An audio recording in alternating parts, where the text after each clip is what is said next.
Nooit bheith film 8mm car úr as an linke díogs tríchetan, chará a còrr tóir as na héileann siar a bhí ceannach go naim coscail, ná fiús a film héin. Mar sin, mar is smóa, be duine le barach etiquette a bhí filme go léit dochtaidin. Chláir an Dr Ailig MacLeod tóir dealbhan nach deach éichcin dé de bheith an North Uist Tuath agus tóir éileann bice éile.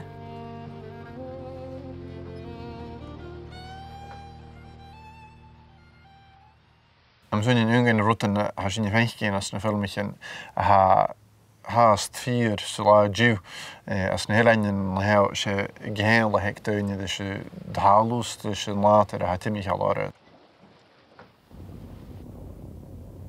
My father was a bit of a photographer, and I do remember him getting an 8mm cine camera. A lot of film is quite rare, but there were people with cine cameras, mainly the better off, it must be admitted. Tá me critsin an uair sin a bharachad go bh a gamara agad, dhéime tú projector a bhí agad is son deala bh heoltaigh. So cha bhí at chopalt sinnach ach bhat I féin, tí sin am sin is a lá an dú. A cwtsin y ffilm eich doch nach eilad bwlwch o iawant, doch gwelad gwad car af, ach gwrs ha tarig o'ch ysgasien, chion hat na sasgan o'r ieri. Se rwt a hacking, se rwt man a hachar an ddaridu.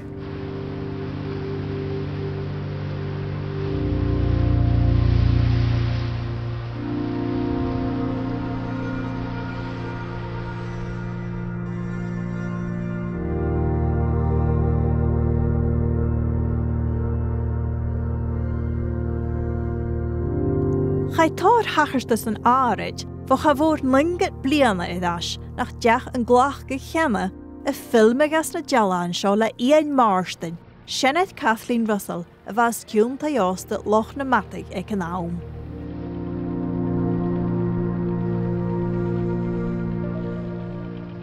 Film seems to start, some of them go back to the late 1930s, early 40s, because in one piece of it you've got the Campbell Lords, who at that point own the island, and you have them with their car being towed by the grateful tenants of the island.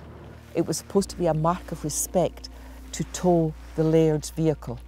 These people, his father and grandfather, they were responsible for clearing a lot of people off the islands.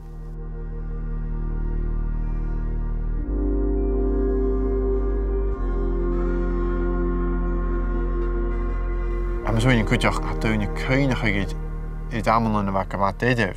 Het bach in je woon, het maar beter te worden en Faodail, agus ha maar wat cruinneachadh Madadh. Ach, gaan maar zien we hula, fatala, agus we allemaal in Madadh toen Cuideachd.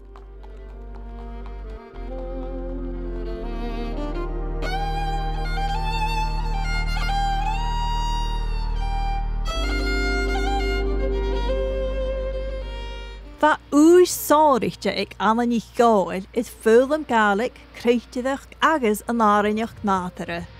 Ha imig thuamh de bheas na héileann an nóchaigh as a chruinneachadh farsing éiche, fa scoiltean go díanainn is beoichin agus cruinneachadh gus díoscach, is fat le sealaíonn de chairsnach gan a gopad cálaigh.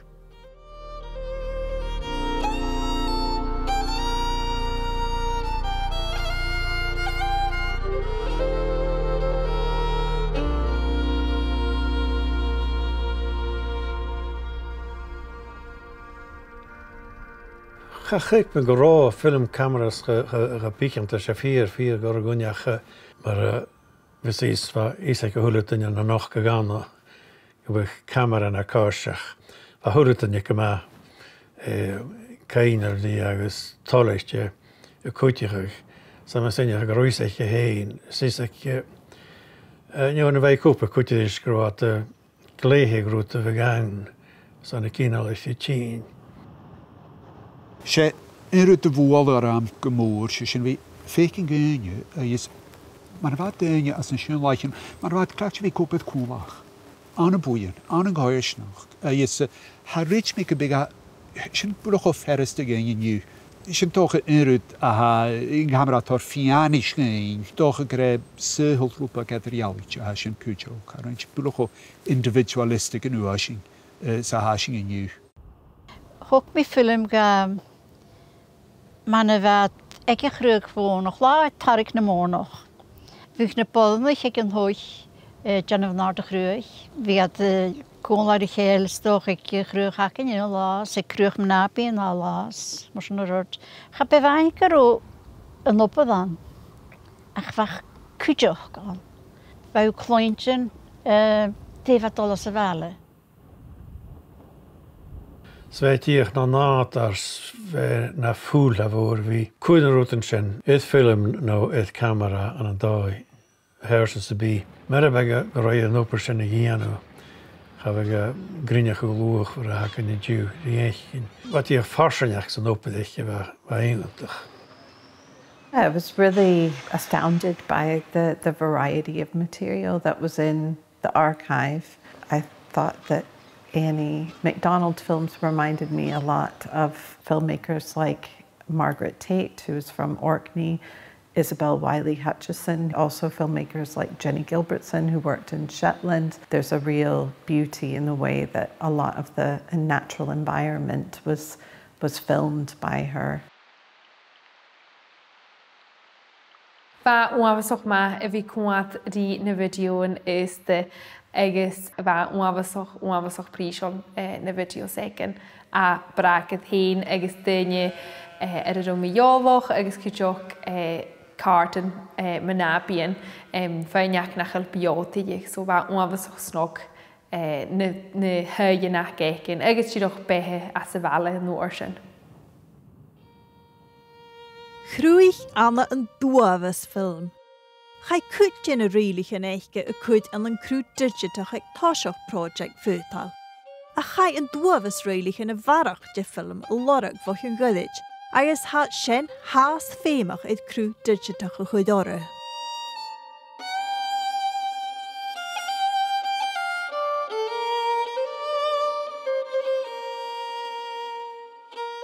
Goprich suas na scileanich hain. A sé am cíneach na chiadú na chléach go superréite le na scoltain agus le aontaíoch a bheithcin agus na cuineach na sang an na scoile hain céint a sin na blianach an sin. Nu na hamar a annach ras modig an op het woorden in isje vliesach an galig mis sa gúla bheith géan lárinneach agus chutíach sa bhaicas sinna chuideachd an na scoltain. We moet goede karm dus ik leid niet kennen zeg maar femens maar eeuwens maar gie en dan dus de goede scherse niet als een aardig maar goorst de skals en de klattegen. A feichin clown big beatach a bhí tógáil flúrichen agus dúrach a misc a bhachare dé úsacha bersteach cá sin nach é. Ha mis sin nuiste fuach sa bhela.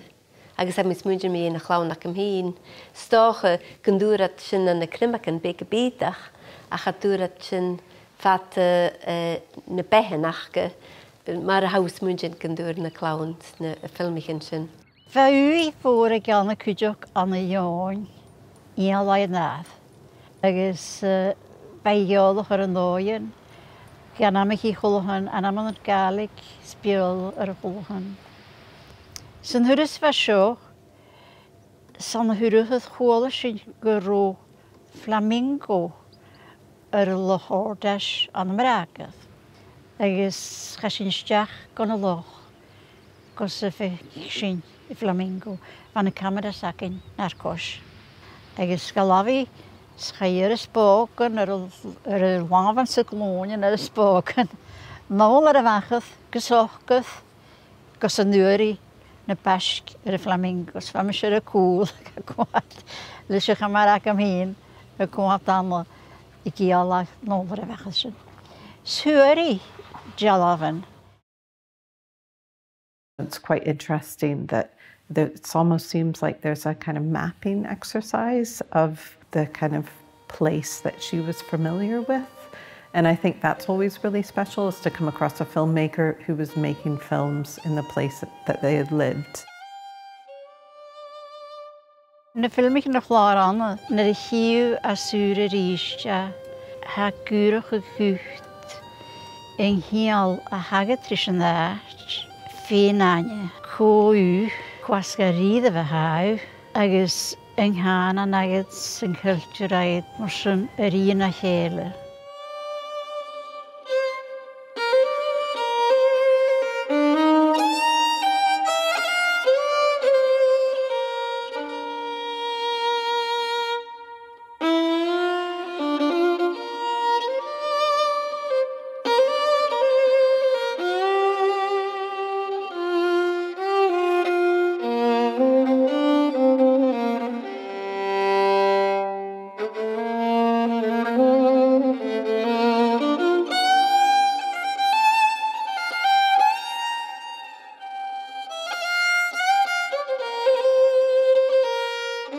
Geta fa film Super 8 as an linkit diag séiscata na sasa cheannach, betar do luch film haast a bhí feichgalach mo cún agus cáte a bhata filmig. Ha jalan an brein tóclich an aniu sca G solas. Ha climach an bica de bheith laihel an tíolach a tors beo caineachan a ha ptí se leid fad, mar na jalan ag éonmach gascail ahad Kathleen Russell, a bhas cún Newton Lodge faran do hócaí an sa séiscatan. He didn't film very often, and it was usually special occasions.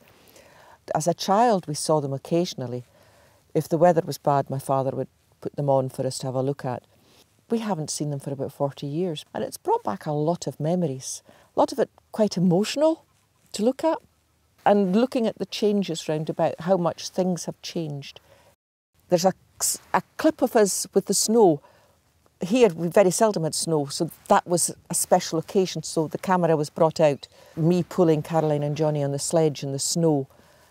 The snow didn't last long. I think it was gone by the afternoon. Á sé díadach a glósad, na dí hiú duine glósad agus seach garid ma há ganeach a duine. Há díadach dorsta duine sin cho feisgart na díjin, agus há mis muine gur experience na sgamanas bestich a hán, na de há a glósad mat chuniu. The washing was done by hand. So quite often the blankets would be put into the bath and one of us would be plonked into the bath to help to wash them. And my young sister really liked to do that. So she'd be quite often the one who would want to get into the bath. And it just so happens that my father was around that day and he filmed Caroline jumping up and down in the blankets. Als je roet meer wil gaan, het even getjen. Ik in uit en de duine naar ga ik misschien korrevlie om de deel hak hem heen. Ach, gehoord mundje veranderen. Duine Uibhist. Ga niet in Cuideachd. Ga rom ik voorstel, zoals je niet hier toeristie of goed ook meer. Ach, dan hou ik het. Tel hebben zo. Hij deed ook in de theorie weer naar sùil.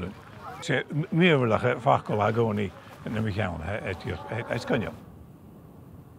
Cho buas heb nu niet door schachet, geweld worden de gaharachig, ach kun je ook kaas nog vekken, geweld tor worden aan naar gelle daharachig, is geweld de ja veel has een koers nog een nisch haast, het janu ne heesers worden, is geweld ne heesers tradition haast bio in je. I'm so in the notion, maar is maar how feitje in de film is en het tuksin fascinach gen we waan. So maar is maar games to is moen hoe wel ha hoe zijn haun hoe we gaan en zo door gezegd net al een bedien net al een còrr net al een cruinneachadh als je nog waan maar vaars geen route de versie kent. Als je in fact last je route naar waar kanten gaat dingen ik in een goede dingen. Wat je aan de film ik in een maat, de garage film ik in iets chillig, nog eens huis nog. Wat dan we gaan ik in Mhàrtainn is het dingen wat nog is in de film. Als je een reactie, als je een voorbeeld. Ach, je route zo'n beetje mijn film ik in Ik ga ook al dingen galig, dingen geilach. A mis mwyn hwg fel ad mar gybych had y glorich na ffilm eich yn son loch gamarg. Geilach.